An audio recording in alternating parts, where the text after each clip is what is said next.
السلام علیکم ورحمۃ اللہ وبرکاتہ۔ دوستوں، درس قرآن و حدیث صرف 10 منٹ میں۔ آپ سمجھ سکتے ہیں کہ اللہ ہمیں قرآن میں کیا پیغام دے رہا ہے۔ اس درس کو اینڈ تک دیکھیں اور دیگر دوستوں سے بھی شیئر کریں۔ جزاک اللہ۔ الحمدللہ رب العالمین والصلاة والسلام علی سید الانبیاء والمرسلین، اما بعد فاعوذ باللہ من الشیطان الرجیم، بسم اللہ الرحمن الرحیم۔ ناظرین کرام، حاضر ہوئے ہیں سلسلہ درس قرآن لے کر آپ کی خدمت میں۔ آج ہم سماعت کریں گے سورہ بقرہ کی آیت نمبر 174 اور 175۔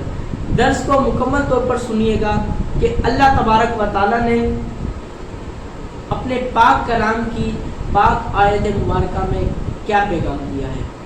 بسم اللہ الرحمن الرحیم۔ ترجمہ: اللہ کے نام سے شروع جو نہایت مہربان رحم والا ہے۔ ان الذين يكتمون ما انزل الله من الكتاب ويشترون به ثمنا قليلا اولئك ما يأكلون في بطونهم إلا النار ولا يكلمهم الله يوم القيامة ولا يزكيهم ولهم عذاب أليم۔ ترجمہ: بے شک وہ لوگ جو اللہ کی نازل کی ہوئی کتاب پر چھپاتے ہیں اور اس کے بدلے ذلیل قیمت لیتے ہیں، وہ اپنے پیٹ میں آگ ہی بھرتے ہیں، اور اللہ قیامت کے دن ان سے نہ کلام فرمائے گا اور نہ انہیں پاک کرے گا، اور ان کے لیے دردناک عذاب ہے۔ ان الذین یکتمون ما انزل اللہ من الکتاب، بے شک وہ لوگ جو اللہ کی نازل کی ہوئی کتاب کو چھپاتے ہیں۔ کافروں کے ایک گروہ مشرکین کے اعمال کا ذکر کرنے کے بعد اب دوسرے گروہ یعنی یہودیوں کا ذکر کیا جا رہا ہے۔ پہلا گروہ اللہ کے حق میں کوتاہی کرنے والا تھا، اور دوسرا گروہ مصطفیٰ کریم صلی اللہ تعالی علیہ وسلم کے حق میں کوتاہی کرنے والا۔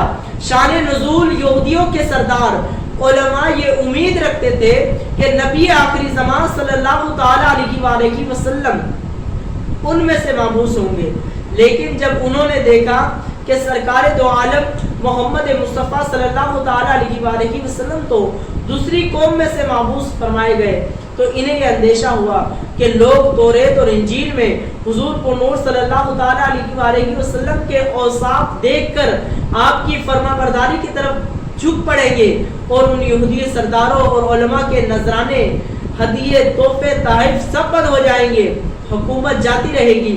تو اس خیال سے انہیں حسد پیدا ہوا، تو توریت اور انجیل میں حضور اقدس صلی اللہ تعالی علیہ وآلہ وسلم کی نعت و صفت اور آپ صلی اللہ علیہ وسلم کے وقت نبوت کا بیان تھا، انہوں نے اس کو چھپا دیا۔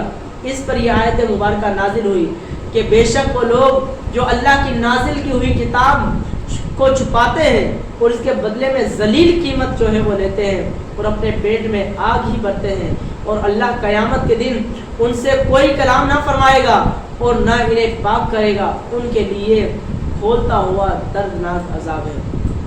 یہودیوں کے اس طرح کے طرز عمل پر فرما دیا گیا کہ ذاتی مفادات، مال اور دنیا اور عیش و آرام کے خاطر اللہ تعالیٰ کی کتاب اور اس کے احکام اور عظمت شان مصطفی صلی اللہ تعالی علیہ وآلہ وسلم چھپانے والے مال دولت سے اپنے خزانے نہیں بھر رہے، بلکہ حقیقت میں اپنے پیٹ میں جہنم کی آگ بھر رہے ہیں۔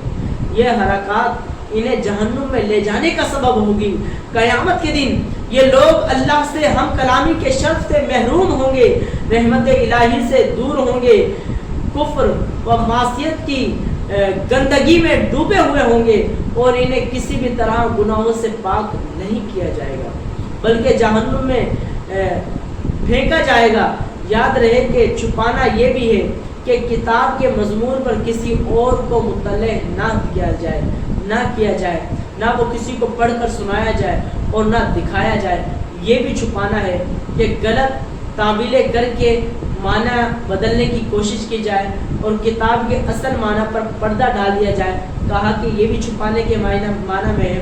یہودی ہر طرح کی تعویلیں کرتے اور ابھی تک بہت سے لوگوں میں اس طرح کا طرز عمل جاری ہے. قرآن پڑھ کر توحید الہی کی غلط تشریح کرنا، عظمت مصطفیٰ صلی اللہ تعالیٰ علیہ وآلہ وسلم کی آیات کو چھپانا، ان کے معنی بدلنا، پردے و سود وغیرہ کے متعلق آیت کے معنی میں تحریف کرنا، سب اسی فعل یعنی حرام میں داخل ہے. اور جو اس طرح کی گنجائشیں نکالتے ہیں سود حلال ہو جائے اور پردے کے بارے میں اجازت مل جائے، جو قرآن کریم کی غلط تشریحات کرتے ہیں، غلط معنی کرتے ہیں، غلط مفہوم نکالتے ہیں، کہا کہ ان کا ٹھکانہ جہنم اور جہنم ہے.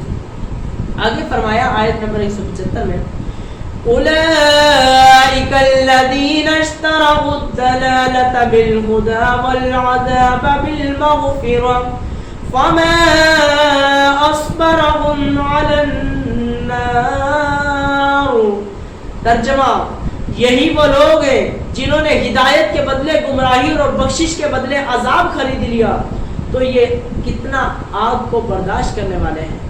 اور الذین اشتروا الضلالة بالہدى، جنہوں نے ہدایت کے بدلے گمراہی خرید لی، یعنی جو ہدایت و مغفرت یہ لوگ اختیار کر سکتے تھے اس کے چھوڑنے کو یہاں فرمایا گیا کہ انہوں نے ہدایت اور مغفرت کی جگہ دلالت یعنی گمراہی اور عذاب خرید لیا. یہ نہیں کہ ان کے پاس ہدایت اور مغفرت تھی اور پھر انہوں نے اسے بیچ دیا.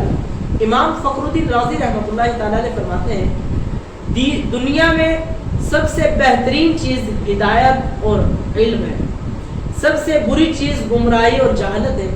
تو جب یہودی علماء نے دنیا میں ہدایت اور علم کو چھوڑ دیا اور گمراہی و جہالت پر راضی ہو گئے تو اس بات میں کوئی شک نہ رہا کہ وہ دنیا میں اپنی جانوں کے ساتھ انتہائی خیانت کر رہے ہیں. تو کتنی بری بات ہے ناظرین کرام کہ اللہ تبارک و تعالیٰ کی نازل کی ہوئی آیت مبارکہ اور قرآن مجید میں تحریف کرنا، تبدیل کر دینا، تغیر کر دینا. تو کہا کہ ان کا ٹھکانہ جہنم ہے. نیز آخرت میں سب سے بہترین چیز مغفرت ہے اور سب سے زیادہ نقصان دہ چیز عذاب ہے. تو جب انہوں نے مغفرت کو چھوڑ دیا اور عذاب الہی پر راضی ہو گئے تو بلا شبہ وہ آخرت میں انتہائی نقصان اٹھانے والے ہیں. اور جب ان کا حال یہ ہے تو لا محالہ دنیا اور آخرت میں سب سے بڑے خسارے میں یہ لوگ ہیں. اس آیت میں یہودی علماء کے بارے میں فرمایا گیا کہ انہوں نے مغفرت کے بدلے عذاب خرید لیا کیونکہ وہ حق بات کو جانتے تھے اور انہیں یہ بھی علم تھا کہ سیدی عالم صلی اللہ تعالی علیہ وسلم کے اوصاف ظاہر کرنے میں اور ان کے بارے میں شبہات ظاہر کرنے میں عظیم ثواب اور تاجدار رسالت صلی اللہ تعالی علیہ وسلم کی عظمت و شان چھپانے میں اور ان سے متعلق لوگوں کے دلوں میں شبہات ڈالنے کی صورت میں بڑا عذاب ہے. اس کے باوجود جب انہوں نے حق کو چھپایا تو لا محالہ انہوں نے مغفرت کے بدلے عذاب خرید لیا. تو کہا کہ جب انہوں نے حقیقت کو چھپا دیا اب وہ باطل کے راستے پر چل دیے ہیں. جب باطل کے راستے پر چل دیے ہیں انہوں نے اللہ اور اس کے رسول کو چھوڑ دیا، کتاب کو چھوڑ دیا، اسلام اور شریعت کو چھوڑ دیا. کہا کہ ان کا ٹھکانہ جہنم ہے. اللہ تعالیٰ مجھے اور آپ کو اسلام پر استقامت عطا فرمائے، دین اسلام پر استقامت عطا فرمائے، مرتے وقت کلمہ نصیب فرمائے، پنجگانہ نماز کی توفیق عطا فرمائے. آپ بھی 5 وقت کی نماز کی پابندی کرتے رہیں، اپنے گھر والوں کو دعوت دیتے رہیں.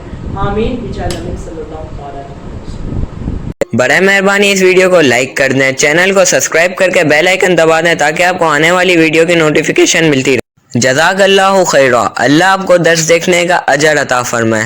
آمین.